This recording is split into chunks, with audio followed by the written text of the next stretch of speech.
Halo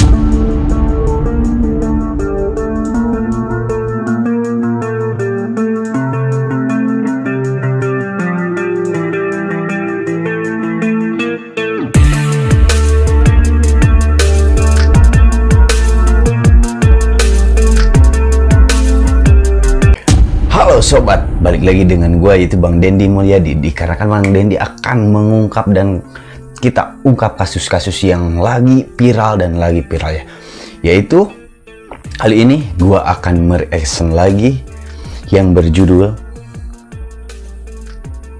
Ustadz Faizar bela Ruben, Skakmak Densu dan pesulap merah soal Gunung Kawi Sarwenda. Nah, kali ini yaitu beritanya dari Ruben Onsu dan pesulap merah sama Denny Sumargo juga ya.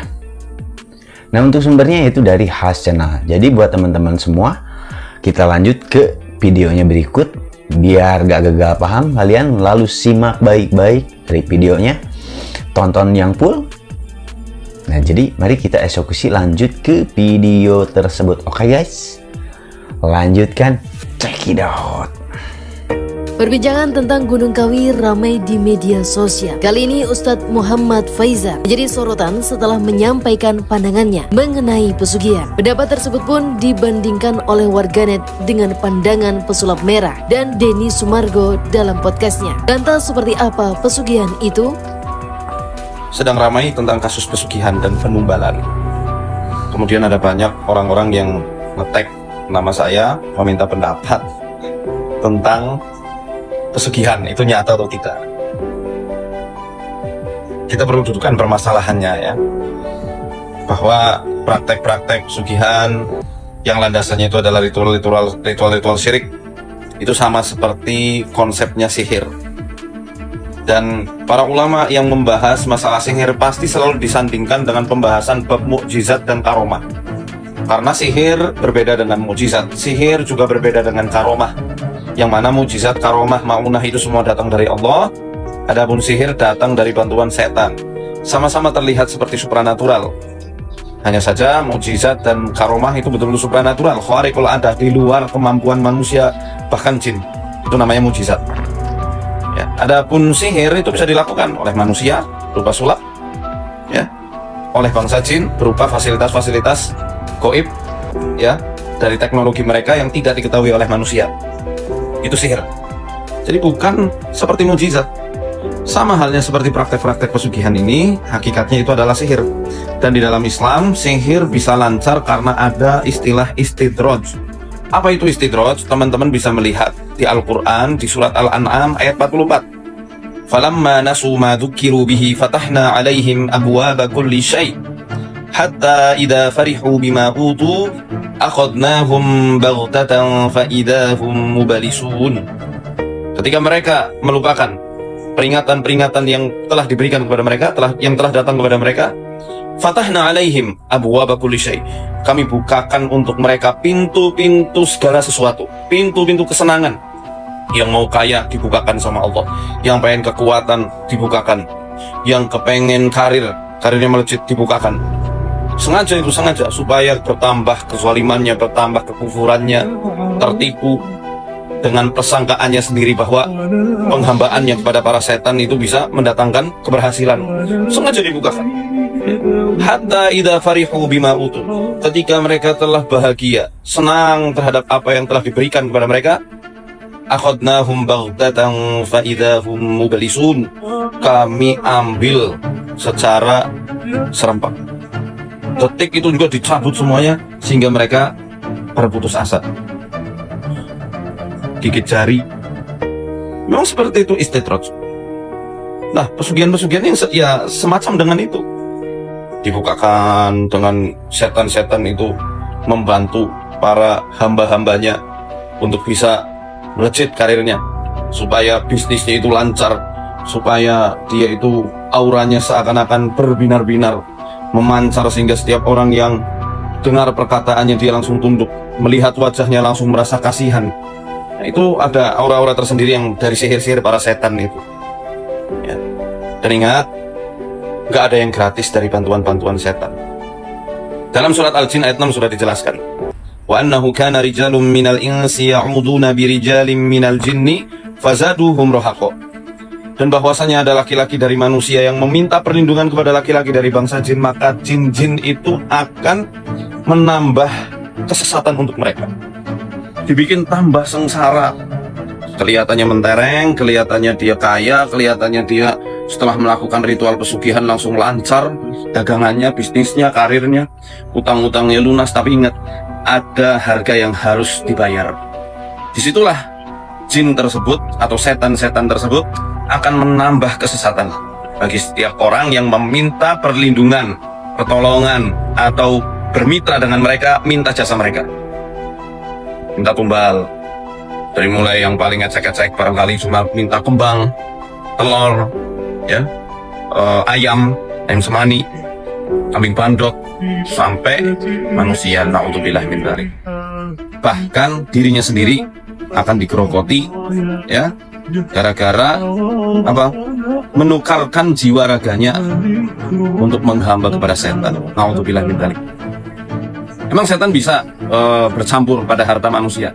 Ya memang itu, memang bisa. Bahkan yang pertama kali Allah izinkan ketika iblis itu baru diusir dari surga, bisa dilihat di surat Isra juz 15. Surat Al-Isra ayat 64 yang coba dicek ya. Wastafziz man istata'ta minhum bi sautika wa ajlib 'alaihim bi khailika wa rajlika wa syarikhum fil amwali wal auladi wa'idhum wa ma ya'iduhumus syaitanu illa ghurura. Hasunglah, perdayalah dari manusia itu semampu kalian, bisautika, dengan suaramu, wa ajlib 'alaihim bi khailika wa rajlika, kerahkan pasukan kavalerimu, kerahkan pasukan-pasukan pejalan kakimu, wa syarikhum fil amwali wal aulad, dan kamu iblis berserikatlah atau bercampurlah pada harta mereka dan anak keturunan mereka. Jadi nggak ada untungnya. Oke guys, barusan apa yang disampaikan dengan Ustadz Faizar itu benar-benar banget guys ya. Seandainya kita bermitra itu gitu dengan jin ataupun setan gitu ya, pasti ada timbal baliknya, segala macamnya juga pasti gitu. Nah, menurut gua pribadi, di dalam pencerahan Ustadz Faizar sangat benar gitu kan ya, untuk bermitra dengan makhluk-makhluk kayak setan atau jin iblis itu ya gitu. Dan memang dilansirkan juga kan dari Al-Quran itu ada gitu ya. Nah mungkin dari teman-teman semua, khususnya yaitu dari yang daerah Jawa yaitu Gunung Kawi, coba bantu ramaikan di sini untuk spekulasinya seperti apa, dan mitos-mitosnya yang beredar sekarang dari Gunung Kawi itu seperti apa juga. Mungkin boleh ini ramaikan dan bantu komennya ya. Oke, next kita lanjut lagi ke videonya, oke? Nggak ada untungnya melakukan praktek-praktek pesugihan itu. Lebih baik menghamba kepada Allah, menjemput rezeki dengan ikhtiar-ikhtiar yang Allah ridhoi. Banyak bersedekah, banyak istighfar, banyak sholat duha, sholat tahajud, birrul walidain, berbuat ihsan kepada setiap orang-orang yang Anda kenal. Itu semoga atas izin Allah akan membukakan pintu-pintu rezeki bagi Anda atau bagi kita semuanya. Jangan malah melakukan ritual pesugihan yang tidak diperbolehkan dalam ranah keislaman. Ya, saya pribadi pernah beberapa kali menangani kasus-kasus orang-orang yang memang ditumbalkan. Yang paling epic itu, yang paling betul-betul terekam diingatan saya yang dari Cirebon, daerah Kapetakan. Itu sampai sudah betul-betul kurus kering badannya, terkulai di atas kasur. Alhamdulillah selama 3 bulan kami obati atas izin Allah Ta'ala, dia sembuh, dan sekarang dia sudah bergabung di Yayasan Arsadaya Daka. Ya udah, kami rekrut dari tim kami. Awal mulanya betul-betul sakit parah itu, kurus kering. Tapi atas izin Allah hilang semua gangguannya. Itu salah satunya, yang lain ada beberapa. Jadi memang mereka korban-korban ini butuh kita tolong dengan cara yang diajarkan oleh Allah dan Rasulnya. Tapi ingat, bagi para pelaku-pelaku pesugihan, bertobatlah kepada Allah, putus perjanjiannya, ya, dan jangan lagi melakukan praktek-praktek terlaknat seperti itu. Ya, resiko untuk diri Anda dan orang-orang yang Anda sayangi. Jadi awal mulanya isu Gunung Kawi yang sekarang ramai itu kan berasal dari kontennya si pesulap merah yang akhirnya nyambar ke Ruben sama Sarwenda, ya kan?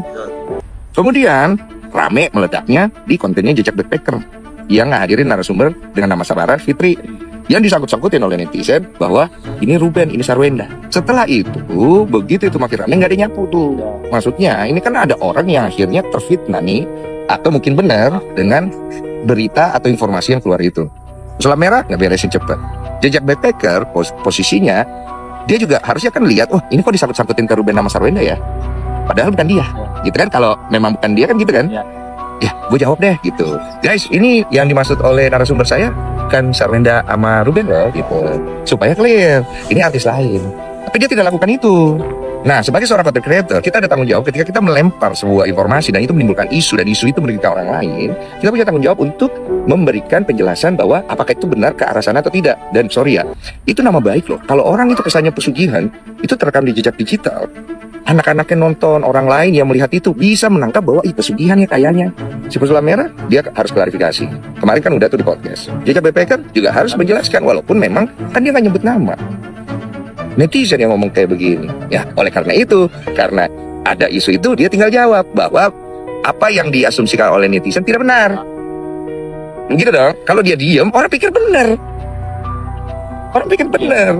Dan itu nggak baik juga untuk pemilik konten, karena kesannya, lu kan untung, tapi orang lain rugi. Minimal bikin video ngejelasin kalau bukan itu, kok nggak mau sih? Kok diem aja sih? Nah, itu kan nggak bagus nanti ke depannya buat si pemilik konten itu sendiri. Makanya kemarin gue menegur si pesulap merah. Gue juga jelasin yang benar kalau Ruben sama Sarwenda itu beneran ke situ pesugihan atau mereka cuma bikin konten. Jadi sama-sama clear dan fair semuanya. Jejak Backpacker, datang klarifikasi kamu di sini. Iya benar, bawa itu. Gak perlu. Untuk Fitri nama samaran, Mamski sarankan sekarang fokus sama kesehatan dan keselamatan kamu, suami dan anak-anak. Kamu tidak pernah sebut nama, bahkan tidak sebut inisial. Jadi nggak usah kepancing oleh siapapun yang mau coba untuk bikin lagi berita apa yang mau di-up, udah nggak perlu. Cukup dengan sekali menceritakan pengalaman pribadimu. Oke guys, jadi kali ini makin kesini makin merembet, yaitu ya dari awalnya pesulap merah langsung ke Denny Sumargo dan akhirnya ke Jejak Backpacker. Nah, dari sangkut pautnya mereka tersebut, sekarang isu-isunya makin kesini makin viral lagi gitu ya guys ya. Makanya tadi dari Ustadz Faizar langsung kasih edukasi lah ya buat seputaran teman-teman dan kita semua gitu, bahwa tentang isu pesugihan itu kayak gitu dan banyak yang tidak menguntungkannya, yaitu dari kisah pesugihan.